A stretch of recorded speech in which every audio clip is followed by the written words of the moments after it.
Story about this about these lions. First time when I went to Sasangir was many years ago when I was in college, and I remember first time when I went there. Can I put everybody else on mute if that's okay with you? Gaurav, Salil, can you just be on mute so that there's no disturbance while I'm talking? And yeah, thank you very much. Thank you. So I was telling you about my first visit to Gir. There were 4 or 5 lads from college, and we all got together, and we decided to go to Gir. We reached Sasang Gir. It was quite a journey in those days, Kachi Sadak, and they were almost like 15 people in an ambassador car from Junagadh. Anyway, we got there, and there were only few shops then. And since we were out of college, we had no money. I mean, very little money.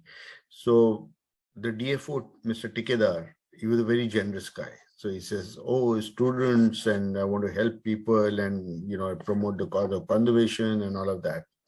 And he took us to a camp by Hiran Nadi, the river Hiran, next to the railway line, where they had pitched tents for people like us. It was late in the evening, and we occupied our tents, and we were given some dinner there, and we went off to sleep. In the middle of the night, there were 2 lions who came very close to the camp and started to fight. I'm telling you, I've heard these lions roar. And let's say if you're in a room that has those sliding windows, and if there's a lion roaring very close by, these windows will shatter. I'm not joking. You will have crazy vibrations coming from lions' roars. So this is what was happening outside our tents. Next morning, all of us sort of peeped out and checked if there's something around. And at a distance, there was an injured lion sitting there. One lion, the other one had left. Now we all wanted to get out and do our thing in the morning, and we couldn't. Then at about 6 o'clock in the morning, the DFO pulls in, and then, and then he got out of that area with his people, and they finally translocated that, or whatever. They moved that lion from there to the hospital. And I don't know what happened after that, but I'll tell you, we didn't know whether we wanted to stay another day or go away. But at that point of time when you're younger, it's different. So our we had to brush our teeth and take a bath in the Hiran Nadi and cook our own meal, sort of a thing, on the Desi Chula. And there was one forest guard who was guarding the entire camp, and he was laughing away. And it was so strange, absolutely a crazy experience. So that was my first experience to Gir National Park. Let me take you through this slide. Shantanu is conducting this tour from 16th to 18th of March. And the cost of this tour is 14,750 per person. This tour is guaranteed to go as long as we have 2 people. Of course, the price goes up. So you'll be staying at our place called Gir Birding Lodge, which is adjacent to the national park, and we share the boundary with the park. And how is it going to be any different from the other tours that you do? You know what? Shantanu will make that happen for you. He's a super top naturalist. I call him super top naturalist. The man is not only going to show you birds and lions and leopards, but he's also going to deep dive into many other things.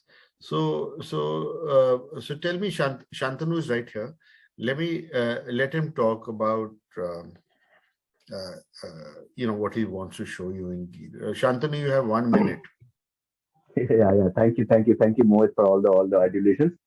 I don't know whether it's not deserved or not, but I was listening to your experience in Gate.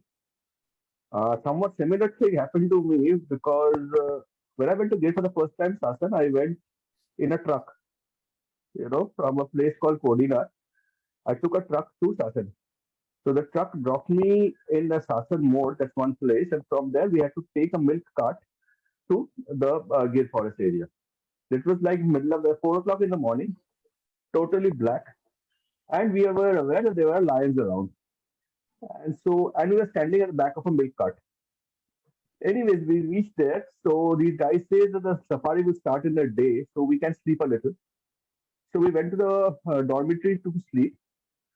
Probably we were got a shatai for 10 minutes. All of a sudden, there was a lion which roared, and when you were like half asleep, it seemed that it was roaring just beside you.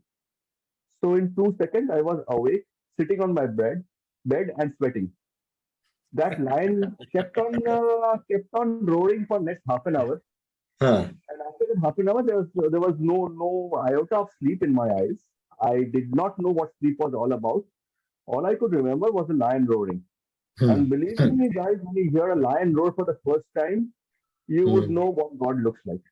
Yeah. You have a glimpse of heaven or hell wherever you want to go. So in the Exactly. morning when I went out and I asked around, it seemed that beside the dormitory there was an animal hospital Hmm. where they had a lion because the lion was sick or something. And that poor lion, after you know, after this sleeping medicine that was put into it, it wore Hmm. off. This guy started roaring because it was tied up to the bed. Hmm. Hmm. And when it started roaring and nobody paid attention, it started roaring some more. Hmm. So that is one sound I will never forget. Yeah. And Correct. based on that, in places like Gaze, I would never call it a tour or a nature centric tour or nothing. I would just Hmm. call it an experience Yeah. because Yeah. these Yeah. places, Yeah. yeah, you're telling something more? No, no, I'm just saying that also, when you're choosing this month in March, March is a fantastic month for bird calls. The place is teeming with birds. They just sounds everywhere. It is so amazing how live this forest is in March. Of course, there are birds which are nesting, but also the reptiles are up and about. The crocodiles and the snakes and the smaller things which are everywhere. So you could even focus on that while you're there. That is what I was trying to say. Gir being Yeah. one of the oldest national parks because that was used to be a hunting ground of the king of Junagadh, who used to Hmm. maintain it beautifully. Hmm. You get a very nice ecosystem out there. It Hmm. is the last refuge of the Asian lions, yes, but barring that, there are so many different things that I said there are experiences around every corner if you keep your all your senses awake. You Hmm. might not see something, might hear something. If you don't hear something, might smell something. So Correct. there you have to keep all your senses are awakened and you do deep dive not into the ecosystem, but you do a deep dive into yourself, and then you become nature centric, not the tool. And when that happens, magic happens. That's all I wanted to say. Wonderful. And if you've got any questions to ask friends, just type in the chat here and we'll answer them.